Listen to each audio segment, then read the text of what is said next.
Thank you. Do they know what the Gadsden flag is? That it's a historical flag?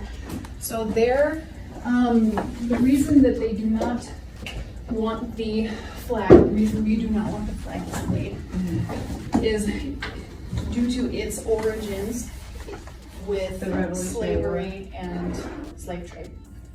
That is what was, that is the reasoning behind why we do not want this displayed. The Gadsden flag? The don't tread on me. Okay. Which is the Gadsden flag? Okay, so he's, what's gonna happen if he doesn't take it off? He is able to go. I was actually just telling him, like, I was upset that he was missing so much school. I'm like, so I asked him, can he just take his stuff out of his bag and go back to class? Like, I just want him to go back to class. The bag can't go back. It's got a patch on it because we can't have that in and around other kids. If you are a Christian and your child is in the indoctrination camps, otherwise known as public schools, it is time to pull your child out of those schools. There are so many examples recently where parents who want to have their children keep some semblance of a biblical worldview are constantly fighting with administrators to ensure that their students are treated fairly.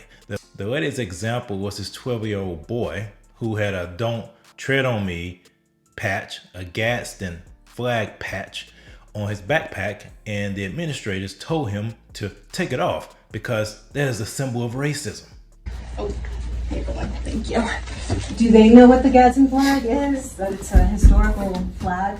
So the reason that they do not want the flag, the reason we do not want the flag displayed is due to its origins with slavery and slave trade. That is what was, that is the reasoning behind why we do not want this displayed. The Gadsden flag? The don't tread on me. Okay. Which is the Gadsden flag? Okay, so he's, what's gonna happen if he doesn't take it off? He is able to go. I was actually just telling him, like, I was upset that he was missing so much school. I'm like, so I asked him, can he just take his stuff out of his bag and go back to class? Like, I just want him to go back to class. The bag can't go back. It's got a patch on it because we can't have that in and around other kids. So I was trying, and then he said you were close. So I was like, oh, okay. Yeah, it has nothing to do with slavery. That's like the Revolutionary War patch that was displayed when they were fighting the British. Like that's the revolution. Maybe you're thinking of like the Confederate Confederate flag. Okay, I am Is there just history here to that you enforce. tell me? No, I am here to enforce the policy that was provided by the district. Okay. And definitely you have every right to not agree with it. Because the absolutely. ACLU says that he's allowed to wear that. If you like go on their website, it's like says in big letters. All I'm saying is that Unless there's like a ban on patches, period. Like if you said there's no patches allowed at the school, you cannot display what you think or anything like that, or what cheer or anything like that. I think it's like one-sided, because you allow some patches but not other patches. Kids have patches like other names and like the American flag and backpacks. Yeah. That was like flown during the revolution with, I just don't understand that at all.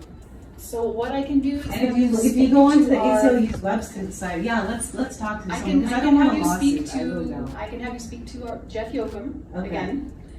Okay. And then he can refer you to our person at the district. Okay. Because like I said, we're following district policy is what we're doing. So the last thing I want is him out of class. Yeah, I know That's he all, should. He the last takes thing I his want. classes seriously. Yes. He studies. He wants to get straight A's. He did that.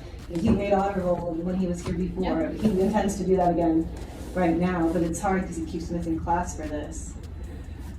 So as you can see, if this boy had a gay pride patch or any other patch on his backpack, then he would have been okay. But no, because he had the Gadsden flag and the woke liberal instructors in Colorado Springs, of all places, that's where Focus on the Family is located, I think. They decided and deemed that this was inappropriate. This was hate speech. They couldn't have this boy wear that patch to the classroom. He had to take it off his backpack, or otherwise he'll have to be sent home.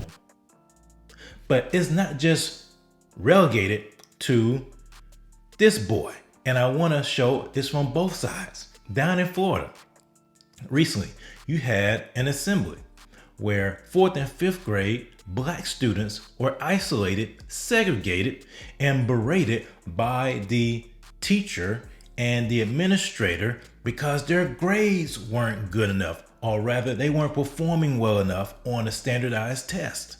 Leaders apologized publicly, and a teacher and the school's principal are both on administrative leave, and the district is investigating. News4Jax reporter Ann Maxwell spoke with two moms whose children were affected. They said their kids aren't okay. They don't feel comfortable coming to school here.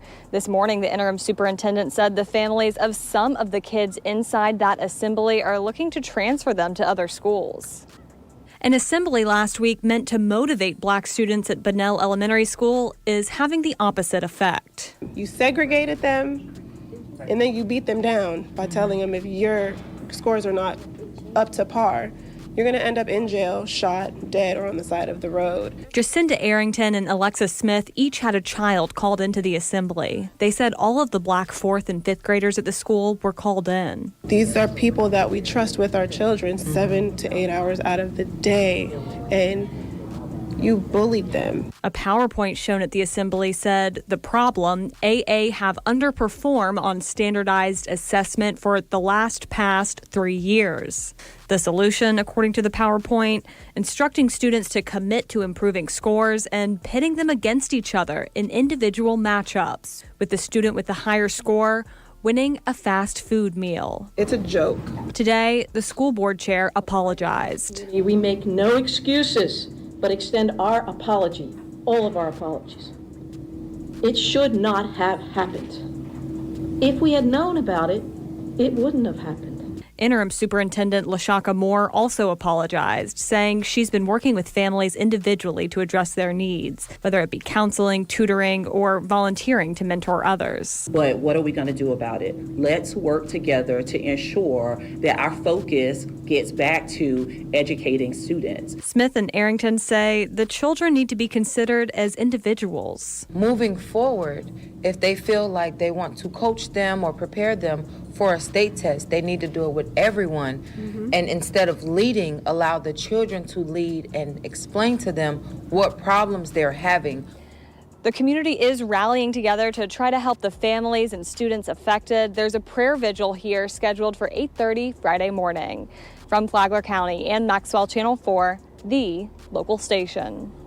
And there are other countless examples. I'm not even talking about the LGBTQ grooming that takes place in the schools, where teachers and administrators are wanting to keep secrets with children so they wouldn't tell their parents. You know, in the Bible, God instructs parents to teach their children in the fear and admonition of the Lord. It is referencing the Old Testament, and where in the Old Testament where God instructed the parents to teach the children the law when they were waking up, when they were going, and when they're coming, when they're lying down. In other words, at all times, make the word of God a practical lifestyle, part of your lifestyle, something that's ingrained, that's something that you do.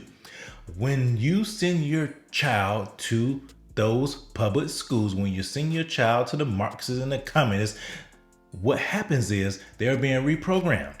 Your children are being reprogrammed to hate you and hate the values that you espouse. Why do you think so many children, once they get out of high school that were quote unquote Christian, are no longer Christian? Because they have been reprogrammed and have been turned against you. They're like taking a missile, reconfiguring it, and then turning it around and shooting at you. As a matter of fact, to put it biblically, it's like taking the arrows, your children are arrows, it's like taking the arrows that you have, and instead of you shooting them out into the world, they catch the arrow, put it in their bow, and then turn around and shoot it at you. That's exactly what's going on. And so because of that, if we want to make sure our children keep a biblical worldview, that they see things through the lens of the Word of God, that when they see things, they interact with it with a foundation of what does Scripture say, what does God say about this thing. If you want our children, your children, to keep that, then you have to pull them out of public school, homeschool them, put them into a truly Christian school. Do something. There are many resources out there available to help parents that want to do that. The first step is just pulling them out. That's the hardest step. But once you take that step, everything else will be much easier after that. Because we don't want our children to be victims. They want to make our children victims. They want to paint our children as either oppressors or oppressed, depending upon their skin color. We don't want that. We want our children to know that they are victorious, especially they are believers, that they have the mind of Christ, that they are empowered for greatness. That's what we want to instill and ingrain in them, not this Marxist, communist, secular, humanistic view of the world.